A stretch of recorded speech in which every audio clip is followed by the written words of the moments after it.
Agustin, the principal of Nuestra Señora del Pilar Integrated School, City of San Fernando, Pampanga. For me, it is very important for a school head to conduct instructional supervision because the process will help teachers improve teaching and learning and eventually improve learning outcomes. Studies show that there is a correlation between instructional supervision and learners' academic performance, that the higher performance of instructional supervision, the better the performance of teachers, eventually greater learning outcomes. Because instructional supervision will help our teachers become reflective of their teaching and learning practices and eventually improving learning outcomes. As a school head, before the conduct of the pre-observation, the school head should prepare a copy of the RPMS tools to be used showing the indicators to be observed to the teacher. A calendar type form should be used to let the teacher choose their subject, time, and schedule. The classroom observation tool and rubric should be reviewed with the teacher. Hello, Teacher Sarah. How are you today? I am happy today, sir. That's great. I called you today for your pre-observation. Pre-observation is conducted to inform you for your formal observation. But before that, let us review the rubrics of the classroom observation tool and indicators to be observed during your observation. So here are the rubrics.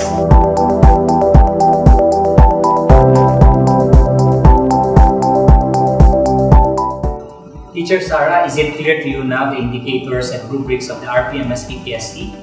Yes, sir. Now I have here a calendar form wherein you will be writing your preferred date and time for your classroom observation. Now, but before that, you may look first your budget of work to see when you will be likely to be observed.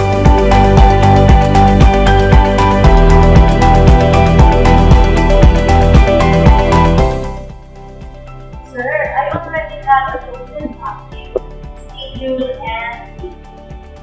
Well, that's great, Teacher Sarah.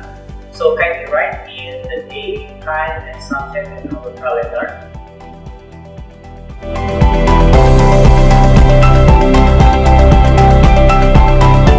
Well, we are done with our pre-observation, Teacher Sarah. Thank you so much for your time and see you on your observation. Thank you, sir. Thank you and see you. After the pre-observation, the teacher is expected to prepare her lesson plan and the teaching and learning materials. During the delivery of the lesson, the school head should observe the teacher objectively based on the late indicators presented to the teacher. Using the classroom observation notes, the school head shall write the events of instruction.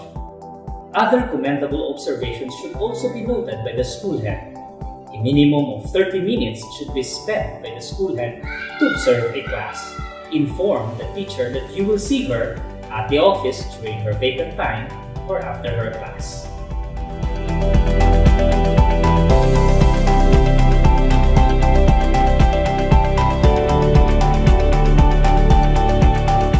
After the observation, the school head shall review the observation notes, reflect, and then assess the teacher using the classroom observation. Before the start of the post-conference, the school head should have rated the teacher and be sure that he was able to capture the indicators objectively to provide feedback and technical assistance. Good afternoon, Teacher Sarah. Good afternoon, sir. Have a seat. Thank you po. I'm glad that you are here today.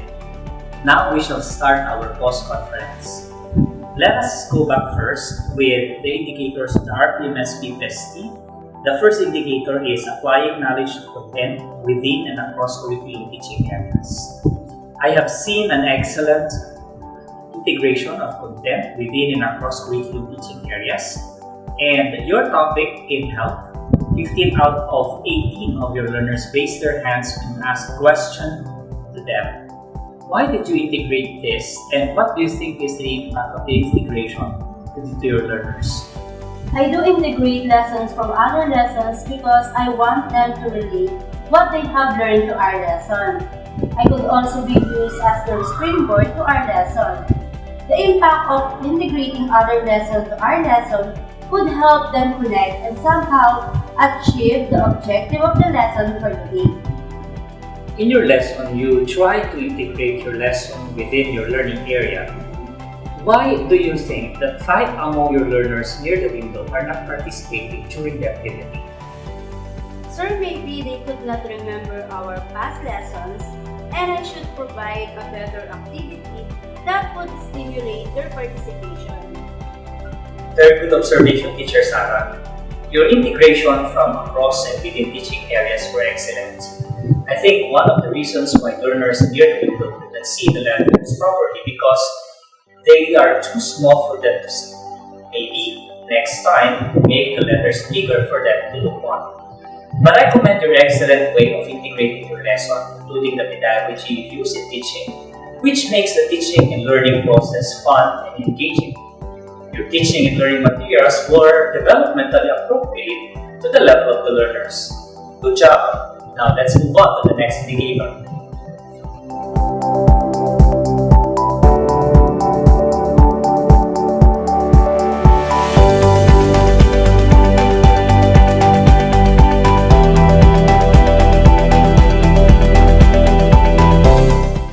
Teacher Sarah, based from my observations, here are my ratings for your second observation.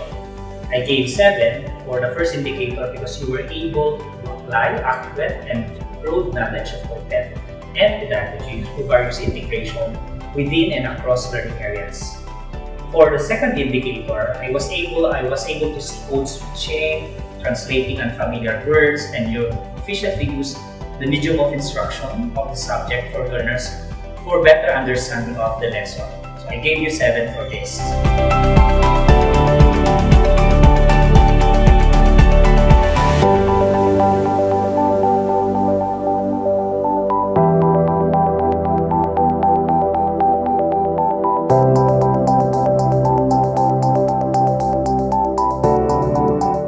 So thank you so much for your time, Teacher Sarah. I hope that you will continue doing your best in your profession. Thank you, sir, for acknowledging my efforts. You're welcome, Teacher Sarah. See you next time. Feedback is not always negative. As a school head, we should know how to use the sandwich feedback method by giving first the positive comments and then the negative criticism, and then wrap it up by praising the teacher. If you have so many teachers, you can observe them, how they will react to you, your way of giving feedback. Remember that an operative, validated, and objective feedback will help our teachers on quality and eventually will produce better learners' performance, which is the bottom line of instructional supervision. We become better school heads to produce better teachers. Better teachers will need better learners.